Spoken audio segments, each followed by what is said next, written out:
Hello, welcome to our webinar. Today we're going to be talking about cyber threat intelligence and using graphs. And it's hosted by Cambridge Intelligence, the makers of KeyLines, and Eclectic IQ.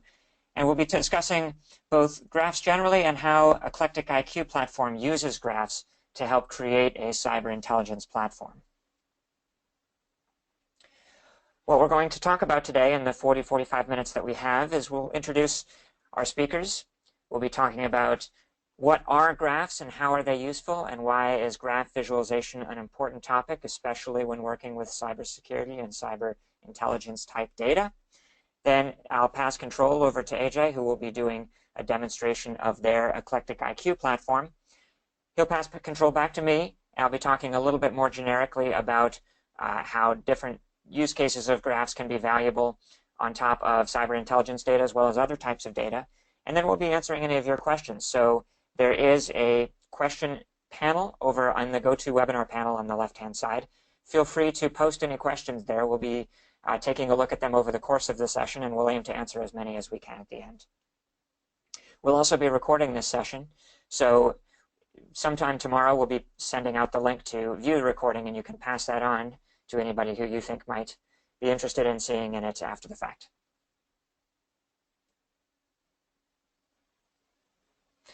So for introductions, my name is Corey Lanum. I'm with Cambridge Intelligence.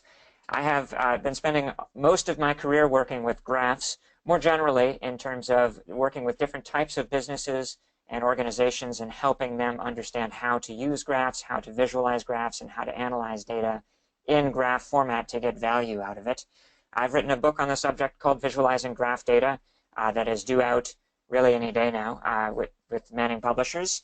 And that's been an interesting process of writing that book, but I'm happy to announce that it's due out very soon. And then the other presenter will be AJ with Eclectic IQ. He's the product manager at Eclectic IQ, who has built and defined the Eclectic IQ platform that he'll be showing you today. And he has also spent several decades working on cybersecurity and cyber threat intelligence and helping understand how to perform those tasks given the mountain of data that analysts in that domain are presented with. So where I'll start off with is at a more generic level, what is a graph and why are we talking about them today? So a graph is really just a model of data, and it's a model of data where you care about how the data elements are connected to one another, and where those connections or those relationships between your data elements are as important as the data elements themselves. So if I just have a list of items, such as a list of people and their birth dates, that is certainly interesting data and can be used in a number of different circumstances, but it cannot be really organized as a graph very well because there's no connection between those people. Whereas if I have elements which have a relationship between them, such as a list of people and a list of cars, and then the relationship between them which defines people who own cars, then I can start thinking about this as a graph, because that ownership property that defines the relationship between, say, me and the car that I own is, it can be multidimensional. So it can show both that I, over the course of my life, have owned multiple different cars, and those cars have been owned by multiple different people as they're bought and sold between individuals. And that's what makes it a graph, where you have elements which have multiple relationships, and then you have elements which are connected to those other elements, and it can go as many levels deep as you'd like. So when I talk about graphs, there's some terminology to talk about.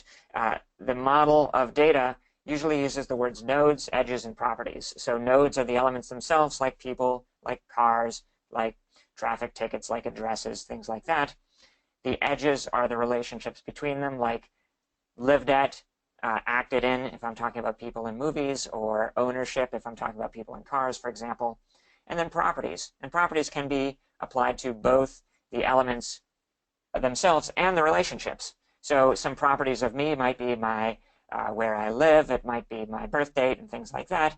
Properties of the car might be the make, the model, the year, for example, the color. But then there are properties of the relationship as well. So the fact that maybe I owned this car from 2008 to 2011, and then I sold it. Well, those are not really properties of me or of the car, but they're properties of the relationship between the two. And that model, once you start taking large volumes of data and applying this model to it, there are a number of different technologies which work alongside graph data. You can use different algorithms to help analyze that data to get interesting results out of it. You can ask complex queries of the data.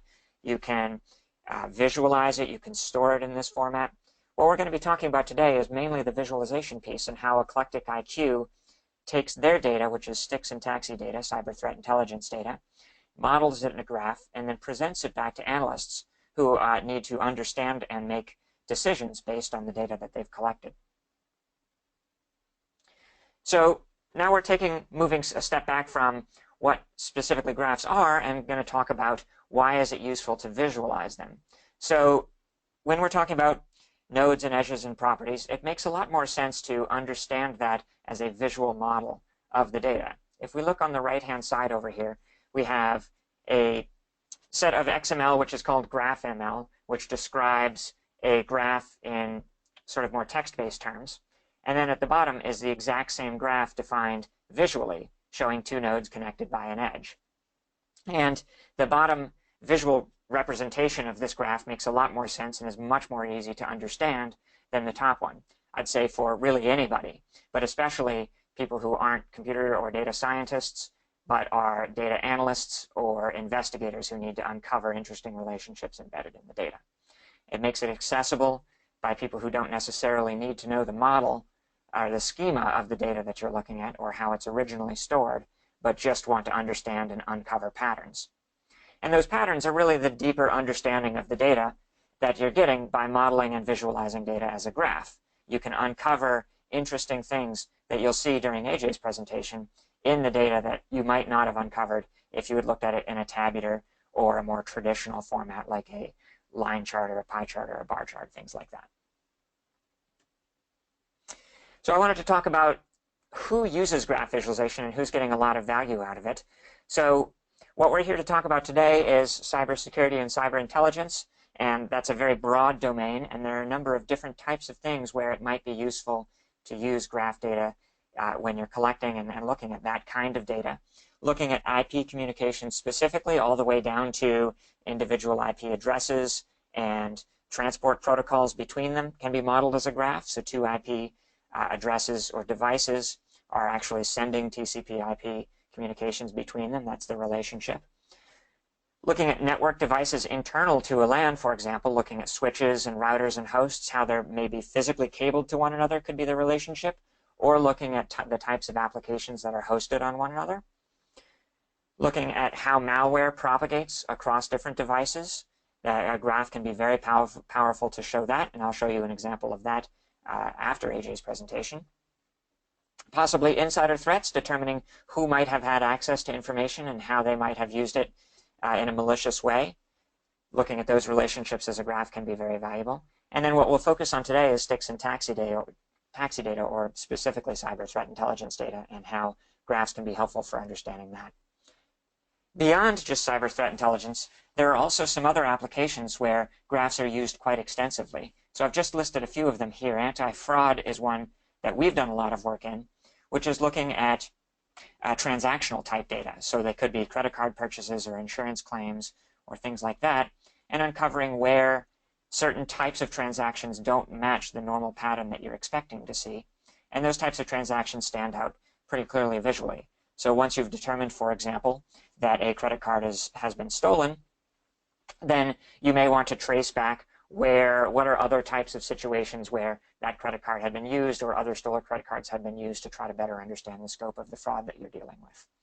Government and intelligence has also been a strong user of graphs for quite a while now, looking at relationships in terrorism data or looking at relationships in crime data to try to minimize the instances of terrorism or crime. So we're looking at graphs in cybersecurity for today. So I'm going to pass it over to AJ. They have a collaborative platform for looking at this STIX and TAXII data from many different sources and helping analysts uncover which bits are important and require action and how to take action and workflow process workflows based on that. So what I'll do now is I'll hand it over to AJ to talk to you now.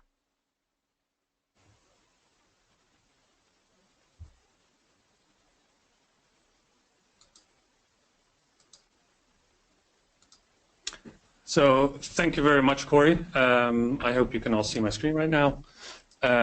So as Corey mentioned, my name is AJ. I'm the technical product manager here at Eclectic IQ.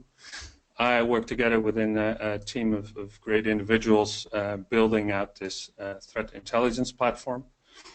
So during the second part of this webinar, I will give a short introduction into Eclectic IQ, our platform, and I will demonstrate how analysts can use our platform, and in particular the graph, to empower them in making quick analysis of possible threats that pose them.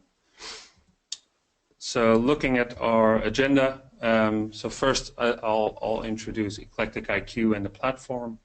Then I'll spend a couple of minutes on STIX and TAXII, and then we'll go into the demo. So about Eclectic IQ, we are a technology provider. We deliver to our customers a threat intelligence platform. So we are not an intelligence provider ourselves, but we deliver this platform to our customers, which boosts the effectiveness of their teams in using threat intelligence to drive their operations. So whether this is a SOC or a CERT team. Our company aims to restore the balance in the fight against cyber adversaries. We've been doing this since 2014 when Eclectic IQ was founded in Amsterdam. It is still headquartered in Amsterdam, and we have offices both in London and Chisinau. Over the last couple of years, we have become partners in various large organizations who are thought leading within their own respective communities. We've also won several awards for both our product and as a company. We are very proud of that. So next to this, we also contribute back into the communities, mainly with open source software. In this case, we have developed OpenTaxi, which is our open source taxi server, and Cabby, which is an open source taxi client. Next to that, we have a couple of free services where people can make use of free taxi services for both testing, but also to utilize open source intelligence feeds. Next to that, we have a directory service where people can register their own taxi service and make it discoverable for others. Now onto our flagship product, the Eclectic IQ platform. It is built specifically with analyst teams in mind. We empower them to work more effectively in creating a threat landscape for their organization. They do this by streamlining consumption of threat intelligence coming in from various sources. This can be both internal, so coming in for your own devices or manually created by their analysts, or external, which can be communities such as the FSISAC, or open source, or possibly commercial. Now, using a collaborative workflow, the analysts work together in teams, so they ensure that threats against their company can be acted upon. With this in mind, our platform allows both detection, prevention, and also the response to threats in a timely fashion. Now, you heard both Corey and me mention STIX and TAXII a couple of times. So now what is this? Both STIX and TAXII are standards which are governed by the OASIS nonprofit consortium. This consortium drives development, convergence, and adoption of open standards for the global information society. We as EclecticlQ are active contributors, not only to the STIX and TAXII standards, but to other OASIS committees as well. Now, STIX is a way of formalizing how we describe the cyber adversary and how they use their tools, how they work together, but also describe their targets. On the other spectrum, it also allows describing how to defend against these threats. And since it's a standard, teams are more effective in sharing this analysis across their communities, but also within their own organization. But to make this sharing more productive and more standardized, TAXII was invented, which is this standard set of services and message exchanges which enable people to communicate this information. This makes it both by machines easier to consume the STIX or any other information and then act upon it. These two standards form a large part of our platform. We use the STIX data model as a basis in providing knowledge around these threats. At the core, there is the observable, which you see, which you see at the bottom of the screen. So observables can be IP addresses, URLs, domains, and then there are several entities that describe how these observables are used. For example, all the way over to the left, you can describe a threat actor and explain which campaigns they use. In those campaigns, which tools are used, in which kind of patterns, and then also describe at the good end of the spectrum courses of action on how to mitigate the threats. So now, knowing all of this, the background, I think it's time to go into the demo. I will explain a little bit more on how our platform actually works, and then go into how a typical flow would go for an analyst that comes in the morning to see what threats are out there against their organization. So when a user first logs into the system, they get an overview of the dashboard. So this shows all the information which is currently present in the system. So now, how does an analyst actually get this information? Well, he does this by going to their incoming feeds. So as you can see here, we have defined 3 different feeds coming from TAXII, from a TAXII server, containing STIX samples. Now, this data is one of, these incoming feeds is one of the way of getting data into the platform. Another means of doing this is through enrichment, in which users can actually enhance the data that they get from these feeds. So for example, if you get in an IP or a domain, you can ask OpenDNS, OpenResolve to actually give you the resolved IP addresses for a domain. Now, another part of the platform is that we are able to instrument different security devices. So for this purpose, you would create an outgoing feed. For example, here I instrument my SIEM with information that is gathered inside of the platform.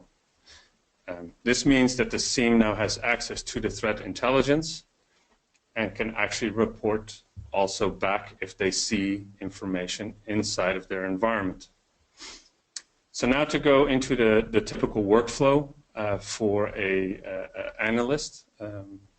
There's many other parts of this system that I will not touch in this presentation. For this, I refer you to other webinars that we have held where you can get a full overview of the functionality. So in this case, the analyst comes in the morning and they go into their discovery part of the platform. This is the area where useful information bubbles up to them through rules that they have defined themselves. In this case, the analyst is interested in sightings that come back from their SIEM. So in this case, there are 5 different sightings. So now let's have a look at, for example, this sighting. Here you can see that the SIEM got an alert from Snort. It mentioned an IP address, an observable. So now, what does this mean? The analyst doesn't know, so he goes and investigates. Like I said earlier, we have the concept of enrichments, which were actually ran automatically on this data. And now you can see that VirusTotal took this IP address and it resulted in a couple of domains. But I still don't know if there's a threat around this. So now I can go and check my neighborhood. So do we have related intel? In this case, it doesn't show me anything. So now I would be stuck here, or I could go back and check all of these enrichments one by one. But we have a better way. We can use our graph in order to visualize this data and try to dig even deeper. So I add my sighting to the graph and I open up our graph full screen. So here we have our sighting. Now let's see what this has. So I load the extracts. So here again, I see the IP address of which the sighting was reported. Now if I want to know more, I can also load all the enrichments. And in this case, it's quite a lot. So now to make more sense of this, I could actually look at the histogram and I could see for the extracts, there were 28 domains, 17 hashes, 16 URIs, net name, IPv4, and a single name, Snort. So now I have the ability to say, well, these names, I'm not that interested, so I'm going to turn it off, as well as the net names, to clean up my graph. I could also group according to all these criteria, but at the moment I'm not. So now let's dig a little bit deeper, because I'm still at the point where I was when I was just looking at the sighting by itself. So now I select all of them again, and I ask our system, now show me all entities which are related through these extracts. And let me organize this a little bit better. And suddenly I get a whole bunch of information. So our sighting is actually right here. Actually, this is a different sighting. The sighting, I think, is covered right over there. But I now see an indicator saying that there was these domains, they were involved in some C2 traffic. I see 2 reports, and I see an actor which was involved with these IP addresses, which were actually resolved to the IP address where I got the traffic from. So now I can go look at this actor, and I can read. I see, one of the email addresses is seen to use this IP address, and he's linked to the registration. So this actor is actually heavily involved in something that I see. So now I'm starting to get worried. At the same time, I can look now in the neighborhood, and I actually see a mini graph of all the information related to this actor. So now I see some extra things which are not on the graph, so I can click, and this information is also added into my graph, including that domain and a campaign. So now I find this interesting, and I'm getting worried, so I want to save this graph and to continue my investigation.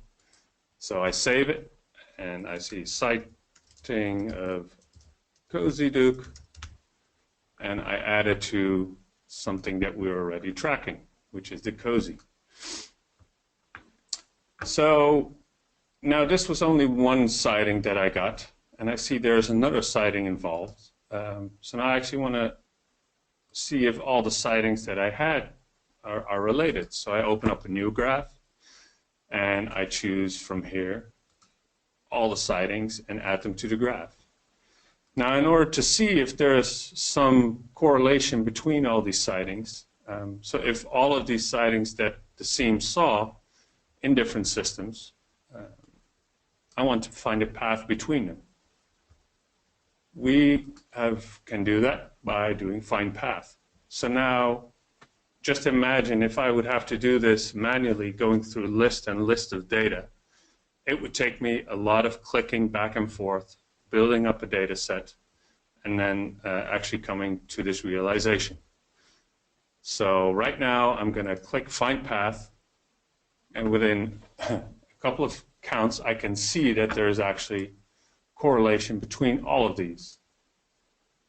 So after a layout change, I can see again, this was the original one that came from Snort, related to the Cozy Dukes report, all mentioned there. And then there's this one outlier, which is actually connected through this domain to a different report, which is strange to me. So now as an analyst, I'll save this one again into my workspace. Strange connection. Put it again into Cozy. But I also think that we should have a task here to investigate, like how is this related to Cozy? So from here, investigate relation AVEX and Cozy. Please look at graphs. Create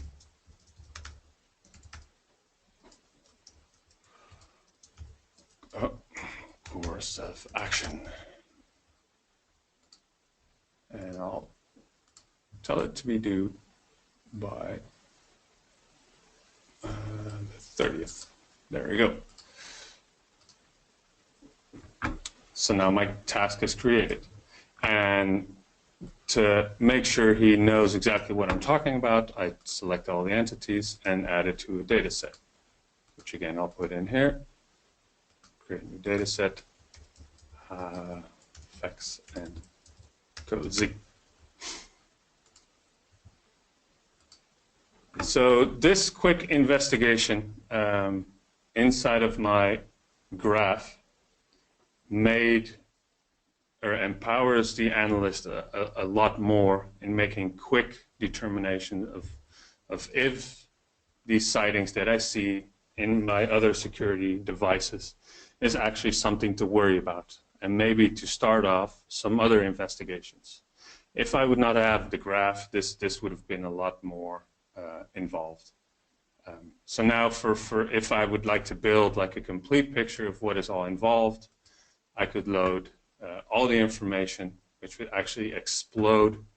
But that's the power of a graph, that you can take large amounts of data and actually find everything that is related in a short amount of time and make sense of it without having to dig through lists and lists of information. Also, now that I know that all of these things that I see are related to a possible threat against my system, I could instrument my devices by saying, take all of this, what I see here, put that into a data set and send it now to my firewall and to my proxies and to my IDS in order to protect me against this. So I hope this has enlightened you a little bit of how we use the graph inside of our platform and how analysts can use this to actually tell a story also to their colleagues and to the community, and how the graphs play a crucial role in this. So that was my demo of the Eclectic IQ platform. Corey, I'll hand it back over to you.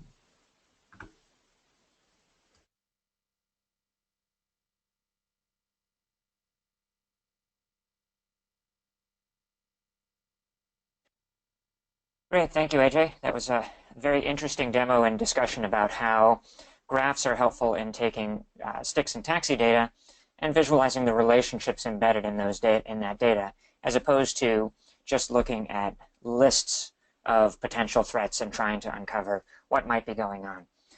What I wanted to do in the remaining few minutes that we have is just show a couple of other examples of the types of data that can be helpful when represented as graphs, and then we'll open it up to any questions. So the first one I have here is an example where we've taken our product KeyLines, which is the same component that AJ was showing inside of the Eclectic IQ platform, but with slightly different data set behind it.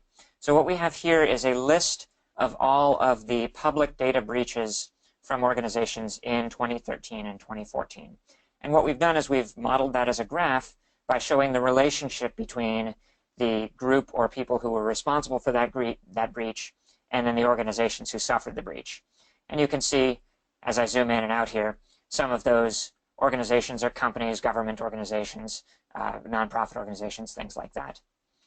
And it's not that helpful to see it as a big graph where we're trying to visualize everything all at once. AJ showed you this too. When you have too much data and you try to present it all at the same time, you might get some interesting patterns. So for example, here I have a legend over here on the right, which is showing me the vector of the attack. So advanced technology attacks are links shown in red, and that seems to be overwhelmingly used by activist groups, whereas physical access, where somebody literally broke into the office and accessed computers on site, is used much more often by end users or regular employees of that organization, as you would expect. But by being able to both filter down by the types of data that we're interested in, we can get a graph that's a lot more easy to understand. So for example, maybe I want to look at only the advanced technology. And we can see what we showed you before here, which types of groups are most responsible for those types of attacks.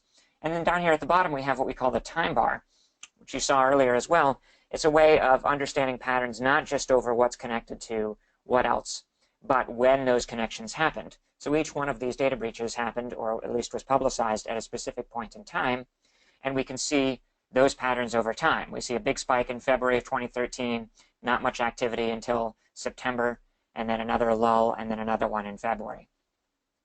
The other thing I've done is to take the filtering of the link chart or of the graph and bound that to the time bar. So if I did want to see what specifically was happening in this window in September, I've selected that month in the time bar now and zoomed down to that, and we can look at the graph of activity of those breaches that happened in that month. The gray bars are showing me all of the activity, and the red bar is showing me the activity that is the result of advanced technology, or of email communications, or of physical access, for example. So by combining both a temporal view of the data alongside a graph view of the data, it gets you a much more interesting and rich representation of what you're looking at and makes it easier to uncover patterns. The last thing I'll show you very quickly before we open it up to questions is the geographic piece too. So AJ didn't touch on this because threat data often doesn't have a geographical component to it, but sometimes it can be very helpful to uncover not just what's happening and where, but I'm sorry, not what's happening and when, but also where. So in this case, this is not cyber threat intelligence, or not even really cybersecurity data at all. This is actually looking at transit trips in the Boston area, but each station has a physical location on the map, and the trips are somebody starts at one station and terminates at another station. But we may want to uncover patterns over what's happening there too. So much like the graph that I just showed you, it's a bit too busy if we try to show everything all at once. But if we filter it down to just trips that are originating at certain stations, then it can make more sense. So for example, if I select this one, which is the commuter rail station, I can see that people are originating their trips, shown by the green lines in the mornings, and terminating them as shown by the red lines in the afternoons, which is what would be expected of a commuter station. And then we see, for example, that the weekend has a much lower level of activity, as people don't commute into the city on the weekends. So by combining both the where, the when, and the what, then we get a very interesting picture of the data that we can drill down to and understand much more detail about what's going on and make decisions on it, regardless of whether that's transactional data, whether it's communications data, whether it's cyber intelligence data. So what I'm going to do now is I'm going to stop with the demonstrations and take a look at some of the questions that we've gotten. And I'll try to answer the ones that we have time for here. So the first one that we have is, does the Eclectic IQ platform use a graph database under the hood? I'll turn that back over to AJ here. So let me just... Yes. Thank you, Corey. Yes, Eclectic IQ platform does use a graph database. We use Neo4j as our de facto graph database. Okay, another question that we have is that Kyle is interested to see how this scales to 100, 1,000, or 10,000 nodes. So I'll answer that first on the KeyLines perspective, which is just the visualization component. We have a WebGL renderer, which is not supported across all the browsers yet, or at least not all of the browsers, including older versions. But it uses the GPU to do the rendering of the nodes and links. So we can get very good performance of this data when we represent very large volumes. So just to show you an example of that, if I switch to our WebGL renderer, and then I load up a graph with, say, 20,000 nodes and 20,000 links. This is a benchmarking page that we use to be able to show that. And you can see that even zooming in or out here on such a large chart or moving a node around, I'm still in the 30 to 40 frames per second. So we're getting very usable performance at that volume. An important thing to keep in mind when you start looking at graphs this large is that you hit the limit of really usability or intelligibility well before you hit the limit of what KeyLines can present. So you're not gaining much additional value by trying to draw this many things on the screen at the same time. So that's where features like what I showed you or like what AJ showed you with the filtering and the combinations and the grouping and things like that can really help uncover what's going on in the graph when you have this much data to present. IJ, I don't know if you wanted to comment further on specifically large data volumes inside of Eclectic IQ? No, exactly. So I fully agree with you that the graph visualization needs to match usability. So you could put a lot of data on the graph, but that doesn't make it more useful. So the power of the platform also lies in visualize or making sure that you visualize what is needed and hide data that you're not interested in. Our platform itself is not a big data platform. We stress that we are, the focus of the platform is around a finished intelligence. This means that most of the data which comes into the platform will never have these high amounts of connectivity between the different nodes. So this means that most of the things that you will try to visualize are in the same range of what I showed during this demo. So I hope this question helps. Great. So a couple more questions we have here. One from Stuart, who's asking what level of manual data manipulation, if any, takes place to prepare the data for the graph. So I'll answer that more generically. It depends on what the source data that you're drawing from looks like. If it's already, for example, as it is for Eclectic IQ in a graph database, then you don't need to worry about the modeling task, uncovering what are the entities and what are the relationships and what are the properties of those, which you would have to do if it were in a more relational type model. But even beyond that, you do have to decide what the visual properties that you want are. So you do have to decide which icons do I use to represent my nodes, because that can be important, especially if you're looking at different types of entities represented. Or what visual properties do I bind to values? So how do I define the thickness of the link or the colors and things like that? So there is a bit of a process there in a design task to figure out how best to present the data that you've collected, even if it already is in a graph format.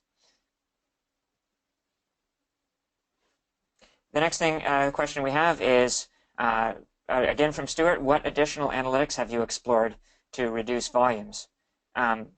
So actually, I'll answer this first, and then maybe I'll turn it over to AJ. So we do have a number of different analytics algorithms built into our tool, and what they do is they help an analyst or an end user decide which nodes are the most important to focus on. So for example, there are some metrics called centrality algorithms, which determine, based on the patterns in the graph, which are the most well-connected nodes. So if I want to focus on certain ones, which ones might be the most useful. Now that doesn't directly control the volume that you're looking at, but it does help if you wanted to later apply a filter. You could say, filter out all of the nodes which don't have this degree of connectedness and focus on just the core part of the graph. And I think you saw that with the Eclectic IQ demo, where he filtered out some items which weren't part of the central graph. AJ, any more comments on that one? No, that's exactly to the point. We've provided the histogram to actually allow the user to analyze themselves and see like what are the most important parts of the platform and which aren't, so allowing that manual grouping. We really believe that we need to put the power in the analyst's hands and support them. So some of the more advanced keyline features we haven't implemented just yet, but those will also be available and provide more tools for making it even faster for analysts to use the graph in that way. And the last question I have comes from Oskari, who's asking, where do the original taxi reports come from? Are they created by analysts inside the company, or does it come from the general community, or both? And what sorts of things are inside of those reports?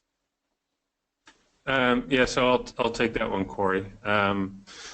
So these STIX documents can come from various sources. There are open source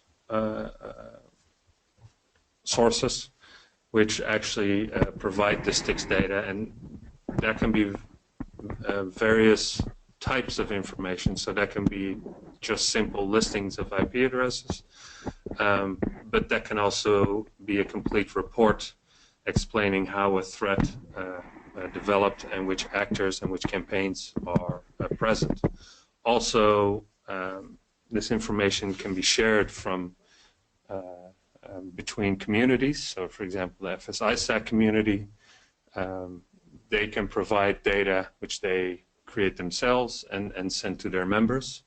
But like you said in the question, it can also be created by analysts internally.